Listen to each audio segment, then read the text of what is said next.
میں ایک دن صبح کے وقت اپنے سفر پر نکل رہا تھا۔ راستہ بالکل سنسان اور خاموش تھا، دور دور تک کوئی آدمی دکھائی نہیں دے رہا تھا، صرف ہوا کے جھونڈ کے درختوں کی شاخوں کو ہلا رہے تھے اور پرندوں کی آوازیں ماحول کو اور بھی پراسرار بنا رہی تھیں۔ میں آہستہ آہستہ قدم بڑھا رہا تھا، دل میں عجیب سا سکون بھی تھا اور تھوڑی سی گھبراہٹ بھی کہ پتہ نہیں آگے کیا ہونے والا ہے۔ راستہ کچا تھا اور دونوں طرف جھاڑیاں پھیلی ہوئی تھیں۔ چلتے چلتے اچانک میری نظر راستے کے عین درمیان پر پڑی اور میرا سانس رک سا گیا۔ وہاں ایک اتنا بڑا سام پڑا تھا کہ جیسے پورا راستہ ہی بند ہو گیا ہو۔ اس کا لمبا اور کالا جسم ایک کنارے سے دوسرے کنارے تک پھیلا ہوا تھا، آنکھیں دہکتے انگاروں کی طرح سرخ چمک رہی تھیں اور زبان بار بار باہر نکل کر اندر جا رہی تھی جیسے وہ مجھے ڈرانا چاہتا ہو۔ میں چند لمحوں تک ساکت کھڑا رہا، دل اتنی زور سے دھڑک رہا تھا کہ مجھے اپنے سینے میں آواز سنائی دے رہی تھی، قدم جیسے زمین میں جم گئے تھے۔ لیکن پھر میں نے اللہ کا نام لیا اور سوچا کہ پیچھے ہٹ جانا بزدلی ہے،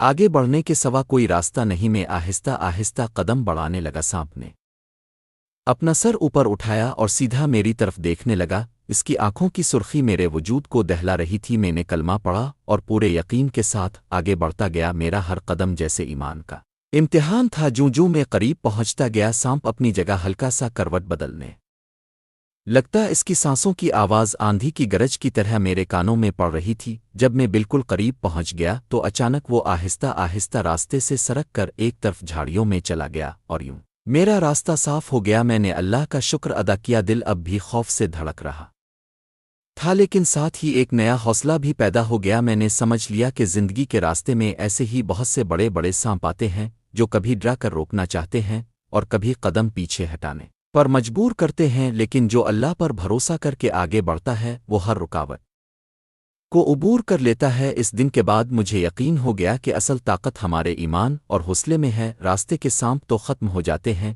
لیکن اگر ہم ڈر کے آگے جھک جائیں تو پھر زندگی کی راہ اندھیروں سے بھر جاتی ہیں۔ اس دن کے بعد میں نے تہیہ کیا کہ چاہے کتنی بھی بڑی مشکل کیوں نہ آئے، میں اللہ پر بھروسہ کر کے اس کا مقابلہ ضرور کروں گا۔